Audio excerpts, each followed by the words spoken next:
अस्सलामुअलैकुम वरहमतुल्लाहि वबरकातुहू। कैसे हैं आप लोग? उम्मीद है कि आप सब खैरियत से होंगे। आज की नई वीडियो के साथ हम आपकी खिदमत पे हाजिर हैं। आज की वीडियो का आगाज़ मैं एक बहुत अहम बात से करने जा रही हूँ। इस बात का ताल्लुक़ मेरे इस वीडियो से नहीं है।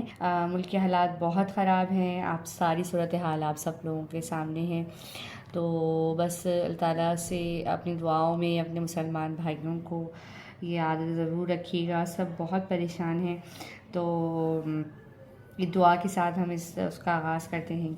या रब्बुल आलमीन हमारे तो गालिब क़ुव्वत वाला है। या अल्लाह पाक तुझे तेरे रब्बुल आलमीन होने का वास्ता तो हमें मज़ीद ना आज़मा।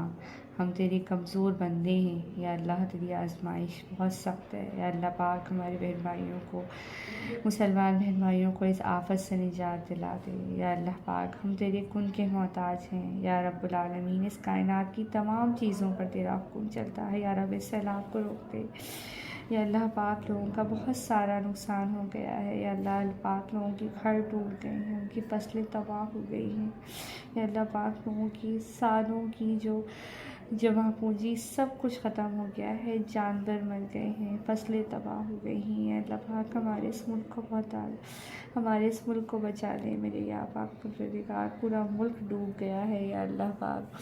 औरतें घरों से बाहर है, बेघर हैं। खुले आसमान के नीचे लोग बेबसी के आलम में हैं। कई कई दिनों से भूखे हैं या अल्लाह पाक। अपना रहम निछावर कर दे या रब्बुल आलमीन। अपना रहम निछावर कर दे या अल्लाह पाक। हम सब बहुत कमज़ोर हैं या अल्लाह पाक। हमारी मदद कर दे या अल्लाह पाक। तेरे अलावा इस हम बंदों का कोई सुनने वाला नहीं है या अल्लाह पाक। हम सब की मदद कर दे या अल्लाह पाक। हम सबको आने वाली आजमाइश से बचा ले या अल्लाह पाक। हम सबको आने वाली आफात से बचा ले या अल्लाह पाक। नागहानी आफात से बचा ले या अल्लाह पाक। हमारे मुल्क पाकिस्तान को बचा ले या अल्लाह पाक। जहाँ जहाँ सैलाब आ चुका है वहाँ के लोगों को बचा ले या अल्लाह पाक। इस पानी का रुख मोड़ दे या अल्लाह पाक। इस सैलाब को थम जाने का हुक्म दे दीजिए या मेरे पाक परवरदिगार। सिवा आप ही की ज़ात है जो इस सब को रोक सकती है अल्लाह पाक। हम बेबस हैं, मजबूर हैं, लाचार हैं। सिर्फ तेरी ही तरफ देख रहे हैं और तुझसे ही मदद मांग रहे हैं या रब्बुल आलमीन। आने वाले बुरे वक्त से बचा ले या मेरे पाक परवरदिगार। जो इलाके महफूज हैं और ख़तरे में हैं अल्लाह पाक। उस तरफ से सैलाबी रेलों को मोड़ दीजिए मेरे पाक परवरदिगार या अल्लाह पाक। इस ज़मीन को हुक्म दे दे ये सारा पानी निकल ले या मेरे पाक परवरदिगार। जो इलाके ख़तरे में हैं उनको बचा दे अल्लाह पाक। जो इलाके डूब गए हैं वहाँ लोगों की गैब से मदद कर दे या अल्लाह पाक। लोगों की सब परेशानियों को दूर कर दे। हमारे मुसलमान बहन भाइयों की तमाम परेशानियों को दूर कर दे या रब्बुल आलमीन। रहम फरमा दे। आमीन सुम्मा आमीन, आमीन सुम्मा आमीन। अपनी वीडियो का आगाज़ रसूल अकरम सल्लल्लाहु अलैहि वसल्लम की इरशाद पाक से करूँगी। रसूल अकरम सल्लल्लाहु अलैहि वसल्लम का इरशाद पाक है, तुम में से बेहतर शख्स वो है जो कुरान सीखे और सिखाए। अपनी वीडियो का आगाज़ हम इल्म इज़ाफ़े की दुआ से करते हैं। रब्बि ज़िदनी इल्मा। आऊज़ु बिल्लाहि मिनश शैतानिर रजीम। बिस्मिल्लाहिर रहमानिर रहीम। रब्बि ज़िदनी इल्मा। ए रब मेरे इल्म में इज़ाफ़ा फरमा। मेरे पढ़ने वालों और सुनने वालों के इल्म में इज़ाफ़ा फरमा। पहला सबक पिछले वीडियो में हमने जो है वो ज़ा से अपना सबक स्टार्ट किया था और फ़ा पे हमने अपना सबक इख्तिताम किया था। आज मैं आपको पिछला सबक दोहरा के जो है वो जल्दी आपको दोहराऊँगी ताकि जो है आपका एक दफ़ा रिवीजन हो जाए और हम उसके बाद अपने नए सबक का आगाज़ करेंगे।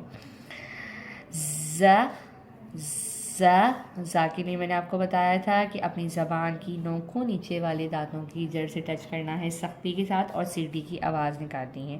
ज़। इसी तरीके से हम जो है वो सीन की आवाज़ निकालेंगे। अपनी ज़बान को नीचे वाले दांतों के दोनों दांतों पे टच करेंगे और सीढ़ी की आवाज़ निकालेंगे और थोड़ा खींच के पढ़ेंगे। Scene scene. उसके बाद था शीन शीन। सौद के लिए मैंने आपको बताया था कि अपनी ज़ुबान को नीचे वाले दांतों पे की जड़ पे टच करना है और थोड़ा सा मोटा पड़ना है। सौद सौद। इसी तरह ज़ौद है, ज़ौद के लिए अपनी ज़बान को ऊपरी दांतों के किनारे पे टच करना है और थोड़ा सा मोटा पड़ना है। वौद वौद। तो को वही तरीक़ा और वही अदायगी है जो ता और दाल के लिए हमने यूज़ की थी, बस यहाँ पे थोड़ा सा हमें मोटा पड़ना है। ज़बान की नोक को नीचे वाले दांतों की जड़ पे लगाना है और थोड़ा सा मोटा पड़ना है। तो तो। इसी तरह ज़ौ को पढ़ेंगे जो हमने ता दाल पे प्रोनाउंस किया था, उसी तरह से हम ऐसे करेंगे, उसी अंदाज में हम ज़बान को अपने सामने वाले दांतों की नोक के पे यानी कि किनारे पे टच करेंगे और नरमी के साथ आवाज़ निकालेंगे। वो। आइन के लिए हमने अपने हलक के दरमियानी हिस्से से आवाज़ निकाली थी और दबा के आवाज़ निकाली थी। आइन आइन। आइन के लिए हमने हलक के ऊपरी हिस्से से आवाज़ निकाली थी और बिल्कुल मोटा करके पढ़ा था। आइन आइन। फा के लिए हमने ऊपर वाले दांतों को नीचे वाले होंठ के अंदरूनी हिस्से पर टच करना है। फ। अब हम अपने नए सबक पे आते हैं। हमारा नया सबक का आगाज़ हो रहा है कौफ से। कौफ को हम जो है वो थोड़ा सा मोटा पढ़ेंगे। ज़बान की जड़ से और ऊपर के तालू से कौफ अदा होगा और कौफ की आवाज़ को जो है वो थोड़ा मोटा पढ़ते हैं, तालू को थोड़ा ऊपर उठा के पढ़ेंगे। ज़बान की जड़ से और ऊपर के तालू से कौफ अदा होगा, तालू को थोड़ा ऊपर करके पढ़ना है। कौफ। वीडियो में आप देख सकते हैं। कौफ। मेरे साथ साथ पढ़िए। कौफ। ज़बान की जड़ से काफ अदा होगा, ज़बान की जड़ से काफ अदा होगा। कैफ कैफ। वीडियो में आप देख सकते हैं। कैफ। मेरे साथ साथ दोहराइए। कैफ। ज़बान के किनारे को ऊपर की दाढ़ों से टच करेंगे और लाम की आवाज़ निकालेंगे। ज़बान के किनारे को ऊपर वाली दाढ़ों से टच करेंगे और लाम की आवाज़ निकालेंगे। लाम लाम। लाम को थोड़ा सा हमें बारीक पढ़ना है, लाम को हमें थोड़ा सा बारीक पढ़ना है। ठीक है। मीम। दोनों होठों के सूखे हिस्से को टच करने से यानी कि आउटर साइड को, लिप्स के आउटर साइड को जब हम आपस में प्रेस करेंगे तो मीम की आवाज़ निकलेगी। Meme meme. वीडियो में आप देख सकते हैं मीम की आवाज़ कैसे निकल रही है। मेरे साथ साथ दोहराइए। Meme meme. नून के लिए हम जो है वो अपनी ज़बान के किनारों को फोल्ड करके दाढ़ों से लगाएंगे और बीच वाले हिस्से को थोड़ा उठा के पढ़ेंगे। नून। ठीक है।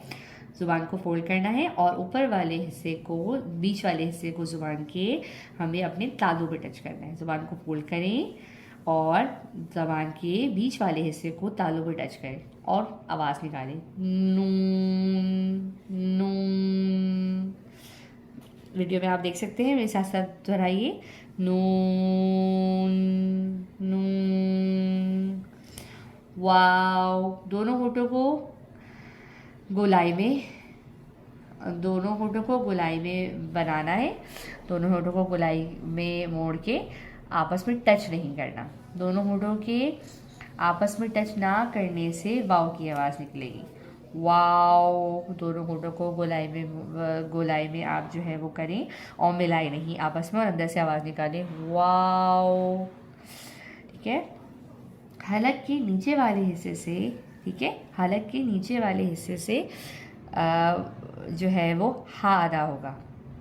हलक के नीचे वाले हिस्से से हा अदा होगा। हा हा। ठीक है। वीडियो में आप देख सकते हैं, मेरे साथ साथ दोहराइए। हा हा। हमज़ा। हमज़ा और हा एक ही मखरज से अदा होंगे। ये भी हलक के ऊपर वाले हिस्से से अदा होगा। हमज़ा हमज़ा। या। ज़बान के बीच वाले हिस्से से या अदा हो गया। या। ज़बान के बीच वाले हिस्से से या अदा होगा। या। मेरे साथ साथ दोहराइए। या। वीडियो में आप देख सकते हैं।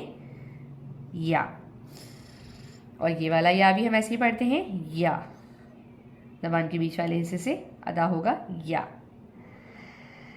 अपने सबक का इख्तिताम हम यहीं पे कर रहे हैं। यहाँ हमारी तकरीर नंबर 1 हुरूफ़ मुफ़रदात ख़त्म हो जाती है और जो है वो इसके बाद हम अपने अगले सबक पर आएंगे। उम्मीद है कि आपको मेरी इस तरीके के समझाने से सही से समझ में आ गया होगा। इसीलिए मैंने एक तो आपको वजाहत दी है कि हमें किस तरह से होठों की मूवमेंट लेनी है, किस तरह हमें ज़बान से अदा करना है और कहाँ हमें ज़बान को टच करना है, ताकि आप बहुत आसानी से समझ सकें। और उसको मज़ीद समझने के लिए मैंने ये वीडियो क्लिप हर लफ्ज़ के साथ आपको शेयर किया है, ताकि आप उसमें ज़बान की मूवमेंट भी देख सकें और आसानी समझ सकें। उम्मीद है कि आपको जो है भरपूर तरीके से ये सबक जो है वो समझ आ चुका होगा। तो अपनी वीडियो का हम यहीं पे इख्तिताम करते हैं। मेरी वीडियो को ज़्यादा से ज़्यादा लाइक करें, शेयर करें और सब्सक्राइब करें, ताकि आपको मेरे लेसन रेगुलर बेसिस पे मिलते रहें और आपका कोई लेसन मिस ना हो। और जो है वो अल्लाह ताला आप सबके इल्म में इजाफ़ा फरमाए और हम सबको ज़्यादा से ज़्यादा कुरान पढ़ने की, समझने की और उस पर अमल करने की तौफ़ीक। इस वीडियो के दौरान कोई बात, कोई अदायगी, कोई समझ में ना आया हो तो आप कमेंट से मुझसे पूछ सकते हैं। कोई मसले वाली बात नहीं है। और जो है वो वीडियो का इख्तिताम करते हैं। दुआओं में याद रखिएगा और अल्लाह हाफ़िज़। जज़ाकल्लाह। अल्लाह हाफ़िज़।